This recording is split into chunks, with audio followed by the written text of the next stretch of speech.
If you spend any time on the internet, any time whatsoever, then you are going to probably hear your favorite people that happen to have mugshots that the hammer is coming down any day, asterisk, all kinds of stuff, right? The cheating, all that kind of stuff that happens on the daily when it comes to the internet. But is it really about to come down? Because it sounds like something is about to happen. We're going to talk about it on this episode of Locked On Wolverines.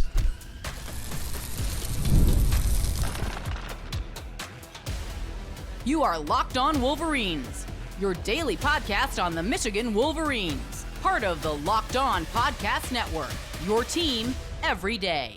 Happy Thursday. We are back and doing it. Locked On Wolverines podcast, part of the Locked On Podcast Network, where it's your team every day. My name is Isaiah Hole. I'm the publisher of Wolverines Wire through USA Today Sports Media Group. And to answer your question right away, is the hammer coming down? No. It's not. But Chris Ballas also talked about it in one of his columns today. I spoke to one of the same people, independent of him. I'm pretty sure I'm pretty sure we spoke to one of the same people. So the NCAA is going to be making their decision sooner than later. At one point, it looked like it was going to stretch into December-ish. Yes, that was like where they still were. But now it's the notice of allegations could come sometime in the next 1 to 2 weeks. They are, from what I've been told, basically they have 8 allegations at this point that that doesn't mean that that's what they're going to come to Michigan with, but that is what they're going to put forth to like the board of the allegations board, and then they basically, just like any defense attorney, not defense attorney, but what you call it, prosecuting attorney, district attorney is what I was thinking. I was thinking DA, district attorney. They basically say, what can we get these guys on, right? Because Michigan will have a couple months to respond. And of course, everyone involved in this will have some time to respond. So I had gotten from someone, and this is somewhat secondhand information, so take it for what it's worth. Things could change, right? Like they could figure out how to do more. But when it comes to the Connor Stalions saga, as I've been telling you, if you have been listening since October when all of this happened, essentially much ado about nothing. Now there will be a charge, but you'll see if it is as they kind of have it as at the moment. I can't give away too much because it's not out yet. And again, the secondhand information. But basically what you're going to get is something that you're going to look at at least what I've been told the charge against Connor Stalions is, and you're going to laugh because it is that like they really didn't find anything. As a matter of fact, they went more into the recruiting area. They found other minor, and when I say minor, I'm talking like the types of ones that you hear self-reported by basically every program ever that they managed to find. So there is that.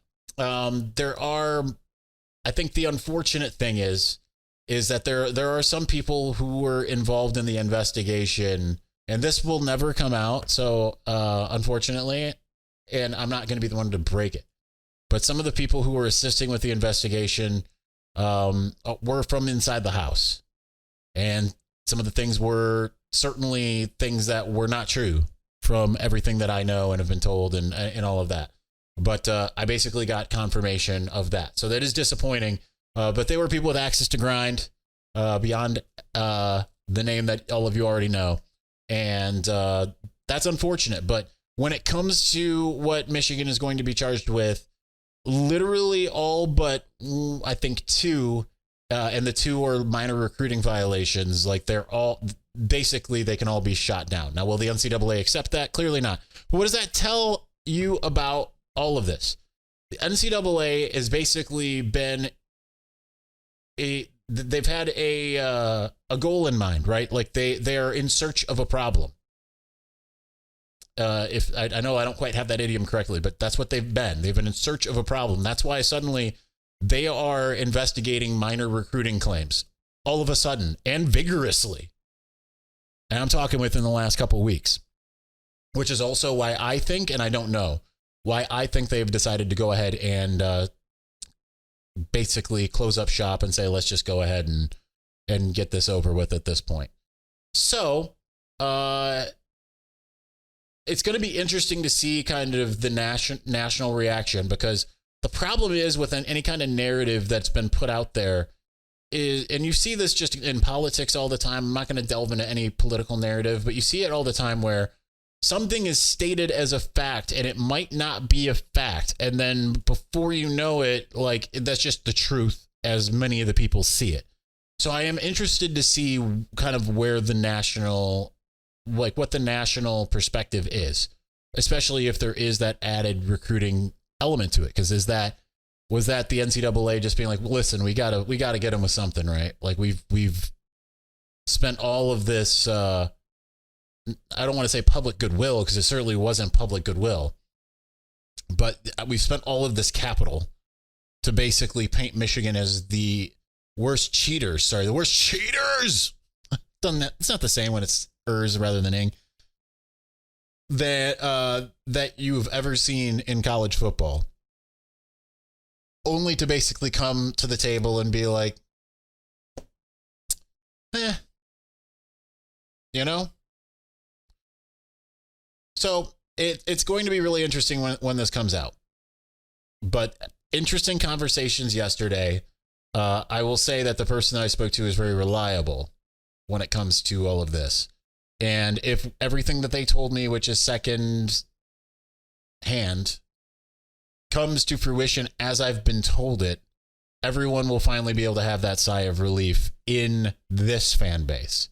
Nationally, I feel like ultimately people are just going to say like, the narrative is what it was and we're just going to go with it. And then you're going to have Ohio State and Michigan State fans who are going to cling to the things that they want to believe are true that aren't, that are their own fan fiction.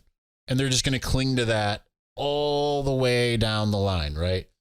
And that's why you see like, a bunch of idiot mugshot type profiles out there that love to tie Matt Weiss into this and the FBI and all of this. That has nothing to do with any of the NCAA. I've said that before. It's worth reiterating. None of what Weiss did and any of that, none of it has to do with any football violations, right? Like none. Zero. So it's just going to be interesting to see the narrative, but I'm at least giving you the heads up, and we'll obviously talk about it more. But like I said, about 8 things are presented now. That could come down to 3, 5, could be all 8. I don't know. You're right. Like that's going to be up to the committee. And whenever the notice of allegations comes out, you can tune right back into here. And I will tell you at that point, everything that I was told were one of each. Like what did make it, what didn't make it, what's the rebuttal, what's all of that. I can't share any of that now. This is just a heads up. But interesting stuff. Hopefully this is wrapped up here in the very, very near future and everyone can move on. And again, sorry for the vagueness. There's reasons for that. There's also names I don't want to impugn and all of that kind of stuff too. So you have to understand that, right? Like there's a reason why you have to be necessarily vague when you're in my position. And that's the reason why I get told certain things, is because I'm not going to go out there and spill all the tea. I know it frustrates a lot of you, but just connect the dots of what I'm saying. And right now, I'm just giving you an overview is what I'm trying to tell you. So 8 things, all of them are minor. Essentially, well, one is just the Connor Stalions charge. The main one will be laughable. And then the rest is just going to be, you're just going to look at it and say like, that's it. Okay, cool. And you'll move on. But anyway, Michigan got some good news 2 days ago. Brady Hart committed, the 2026 quarterback committed to Michigan, and the first one in the class. We're going to talk about what that means in the next segment. And then after that, I want to get into some of the things Wink Martindale said. He flat out said on a Champion Circle subscriber call that, this is, if anyone who's saying that this is going to be Don Brown's defense redux, you're just saying that because we're both old guys. But no, nothing like that. Like, hilarious but enlightening stuff from Wink Martindale. We'll get to that in segment 3. Before we move on, passion, drive, and patience, the formula for winning championships, is also what keeps your ride or die alive. eBay Motors has everything you need to maintain your vehicle and level it up to peak performance. Superchargers, roof racks, exhaust kits, LED headlights, and more. Whether you're into speed, power, or style, eBay Motors has you covered. With over 122 million parts for your number one ride or die, you'll always find exactly what you were looking for. And with eBay Guaranteed Fit, your part is guaranteed to fit your ride every time or your money back. Because with eBay Motors, you're burning rubber, not cash. With all the parts you need at the prices you want, it's easy to make your car the MVP and bring home huge wins. So keep your ride or die alive at ebaymotors.com. Eligible items only. Exclusions apply. eBay Guaranteed Fit only available to U.S. customers.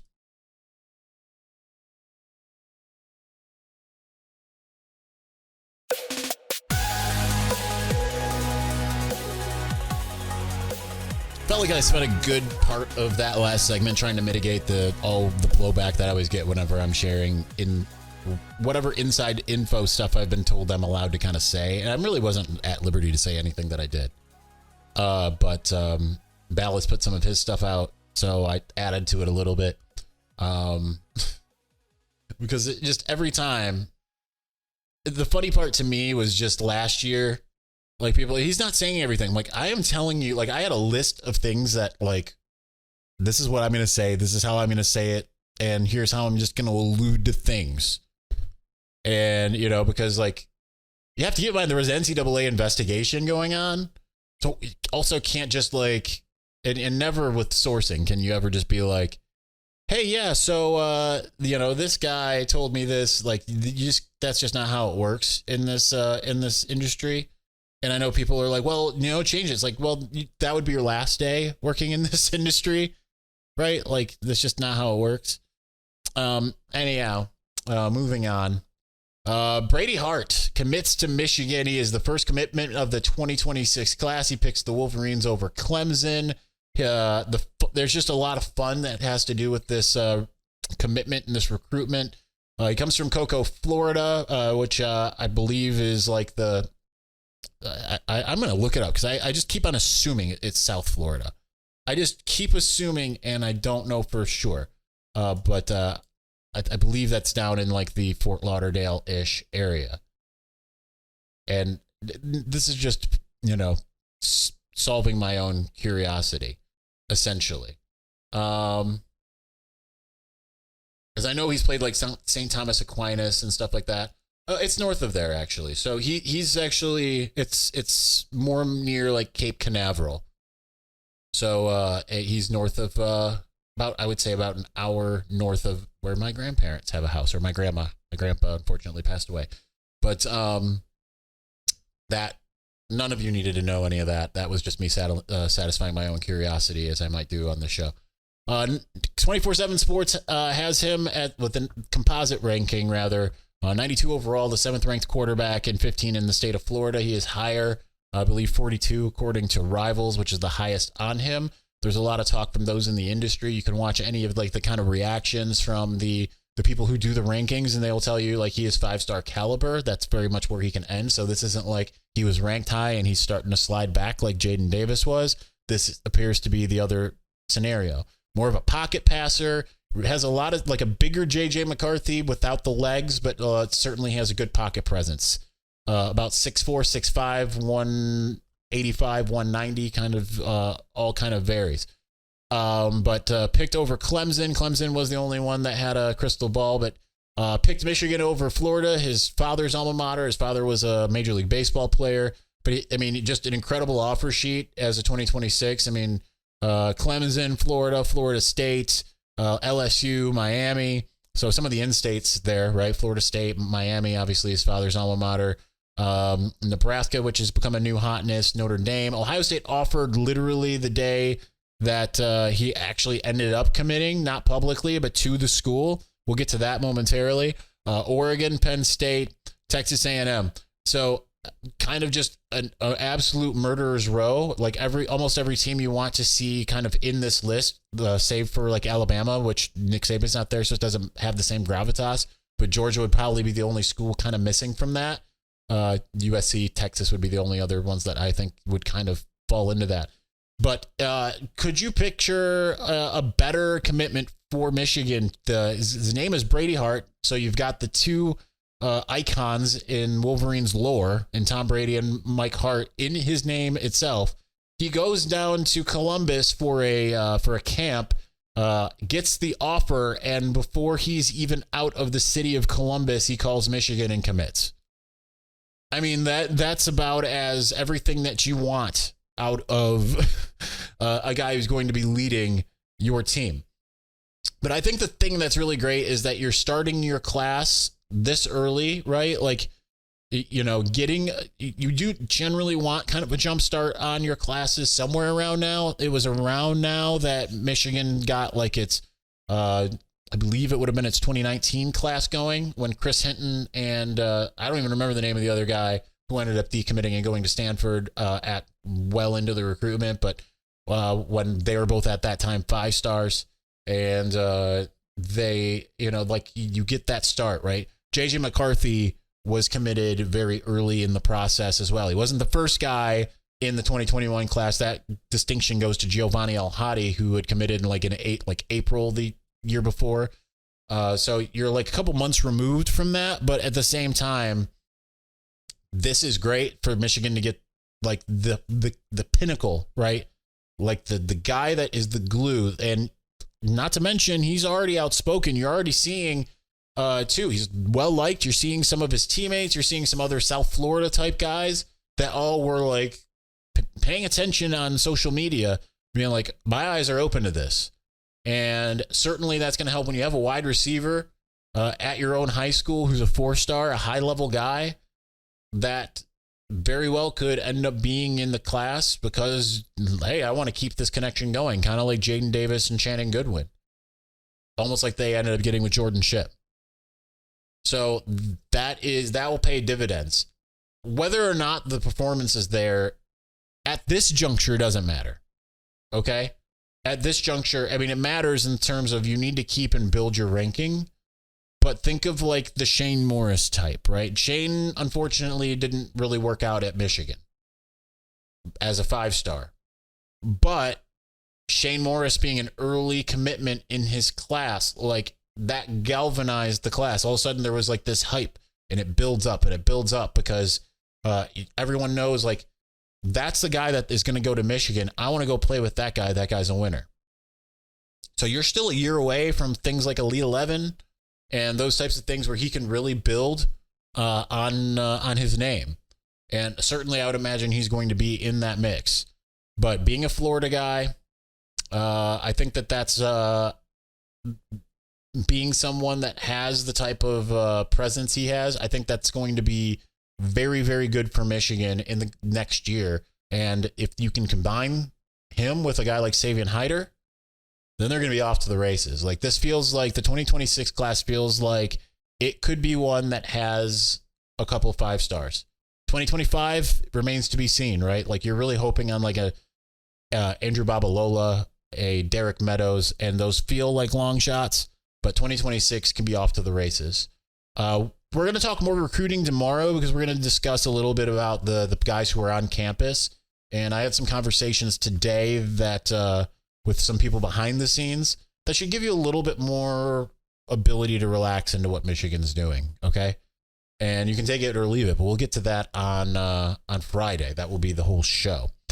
But before we move on to the Wink Martindale stuff, because I think that's really interesting. Summertime means baseball. We just finished up with the NBA finals, the NHL finals, I think still are going. And you can bet all of that on FanDuel. Include golf, man. Golf too, right? That's fun. Right now, new customers get $200 in bonus bets with any winning $5 bet. So pick a ringer, right? Like it's hard to do it in baseball. Maybe you can do it in golf, right? Find the right one. You got $200 to play with. You can use it to bet on everything from the NHL Stanley Cup was the Con Trophy See how well versed. And the sad thing is, I went to several Stanley Cup Finals games. Who's gonna Conn Smythe? Who's gonna hit one out of the park? Any of those things? Visit FanDuel.com/lockedon and add a big win to your summer bucket list. FanDuel, America's #1 sportsbook.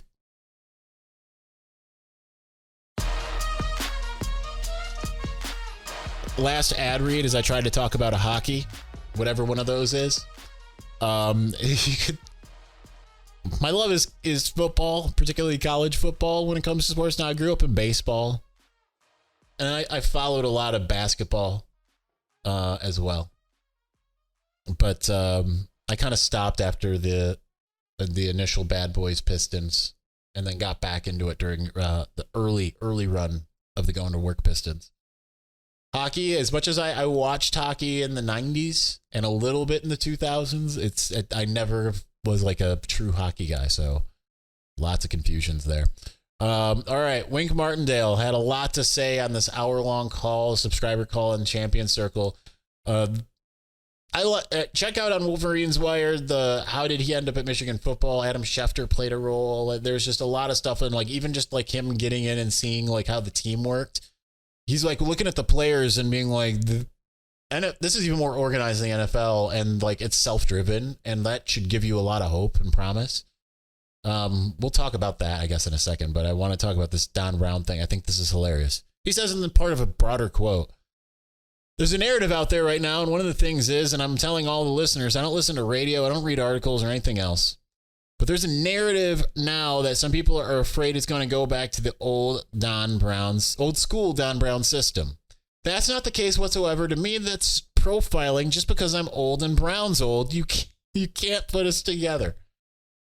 It's hilarious. That should give you a little bit of like, he talked about like, hey, I'm super aggressive. Like, okay, they have aggression in common, but they don't necessarily have scheme in common, right? You're going to see a lot of simulated pressures, I think is the difference, right? Like that's what he talked about a lot here is like simulated pressure, simulated pressures. It's not all necessarily about actually pressuring, but like he talked last week on the GM Shuffle podcast about the Patrick Mahomes thing, right? Like, hey, you can come after him, but at some point, like he's going to get the ball out quickly, and then you got to learn to do something different. So you start simulating pressures to kind of like throw him off guard and stuff like that. And he talked about how Jesse Minter was really good at simulating pressures, and that is going to be part of what kind of continues, and that's where he's like really kind of tinkering in his mind is like, what can we do with certain guys, right? And you're still going to see that like defensive end that, you know, being an outside linebacker dropping into coverage. You're still going to see linebackers dropping into coverage. When that happened under Don Brown, it was a debacle, but it was not the last couple of years because they get the right types of guys, right? You're not getting those just, you know, stodgy, you know, kind of like, yeah, we got this linebacker. He's great. He runs a 6'4". You know, they don't have that. Not saying they have a bunch of Devin Bushes, but I mean, I felt like Junior Colson and Mike Barrett were just absolutely excellent. I mean, I was looking yesterday, just kind of like at the Alabama game and the PFF grades. Junior Colson actually had like one of the highest coverage grades of anybody on either team, right? And the person that I was talking to yesterday about all the NCAA stuff, like we were talking about Caleb Downs, and this is a football person too. They're just like, I don't think that Caleb Downs is necessarily all that. He's like, what was his PFF grade for the Michigan game? And it was like, I looked up and like the defensive grade, well, like the coverage grade was like pretty good, but then like the run grade wasn't. It was like really bad. And it was like, well, Michigan runs the ball, so like there you go. You don't have a safety that's going to be like, he was not good about stopping Michigan's run, so all that hype might be for a little bit close to nothing. I digress. I just think that's it's interesting to hear like Wink Martindale kind of discuss what this is going to be, and I mean it's really just going to be maybe a more aggressive version of what we've already seen, and we'll see if that works or not. We'll know early, well before you get to the Ohio State game. One of the quotes that I don't have up here is Wink Martindale talking about, let's see if I can pull it up real fast. It's not going to come up very quickly. He said like when it comes to Ohio State, because he grew up in Ohio, he's like, I like to mix it up. He's like, yeah, that's one of the things that I'm all about. I like to mix it up. And it's like, all right, that's already fun. Okay. And he's like, he kind of said like Chip Kelly knows what's coming. He's not afraid to kind of ish talk. It's kind of amazing. But the reason he came to Michigan, first, like Adam Schefter obviously covers the NFL for ESPN, famed Michigan alum, kind of got in his ear and was like, would you be interested? And, ended up meeting with Sharon and talking with Sharon and all of that stuff. And that worked out well. But this is the more important thing in my eyes. This is what he's talked about when he decided that this was the place for him. He said, these guys, they want to win. That's the first thing that attracted me to this job. The thing that surprised me because I didn't really know what I was. It's been 20 years. I didn't know what I was going back into, talking about going from the NFL to the college game. With the players themselves, these guys love football. And I said this the other day. I was talking about Will Johnson, who's a very humble kid who is just so much going for him that he doesn't even know it yet. And that's a good thing because the way he works and as many things that we do football-wise inside the program, I'll see Will during a time out there with 10 or 12 teammates, and they're just out there working on their own. And I don't care what anybody says. I don't think you see that anywhere. He continued on to kind of be like, in the NFL, that's included, like, guys in the NFL, or come on, he's talking with Jake Butt, and Jake Butt's like, you don't even see that in the NFL. Like, guys, like, kind of do their own thing, and they're not necessarily all completely focused all the time. And he's like, yeah, no, you don't see that. But you see it here in Ann Arbor. Like, they're always working towards the prize. They feel doubted. Like, they want to, like, overcome. Like, this is the culture. And he saw the culture and he said, I want to be a part of that. And now he's helping push the culture defensively at the very least. But I think, like, we might be surprised at how good the offense is if the culture translates to production. Now, it doesn't always. But defensively, like, whatever I see, like, PFF saying, like, or I think it was Phil Steele actually had, like, Michigan is like the 4th best defensive line. It's like, are you kidding me? Like, there's no reason why it should be that low. Like, I would venture to say that Derek Moore and Josiah Stewart, no offense to Braden McGregor and Jalen Harrell, I think that they're actually upgrades technically on those two. And then Mason Graham, Kenneth Grant, we already know that's like the best 1-2 punch when it comes to that. But people are going to keep doing things to kind of doubt Michigan because it's just kind of a thing that happens. Every other school is going to get the benefit of the doubt. Texas was so back every single year until they finally were 20 years later, right? Not quite that long, but you know what I'm saying. I'm exaggerating. They were so back every single year. Penn State is only now starting to get doubted from a run that happened 8 years ago. Okay? So Michigan's not going to be that because they're just not willing to love Michigan the way that they are some other schools. Even though Michigan had its wandering through the wilderness itself, it just never was going to get that type of love, in part because it's Michigan, in part because Jim Harbaugh was leading the charge. No one really cares that it's Sharon Moore now. It's just an extension of that. That's why you don't see, like, him getting the same love as Marcus Freeman did or as Ryan Day did. It's just interesting. Normal cases, you bring in a Wink Martindale, a guy who just like 3 years ago in the NFL was like the name. You'd be looking at him in the college level and being like, oh, he's going to eat. And no one's really doing that. You have to ask yourself why. Anyway, that's going to do it for us today. Like I said, we're going to do some recruiting stuff tomorrow. Some things that I think will like satiate anyone who's been like kind of feeling uneasy. Certainly you're probably feeling less uneasy with some of the commitments that we've gotten lately. And then we'll talk about the guys who are going to be on campus all weekend. And then we'll start to kind of look at where this class is headed. So we'll get to that tomorrow, Friday. Anyway, thanks for watching. Thanks for listening. We will be back soon. Peace.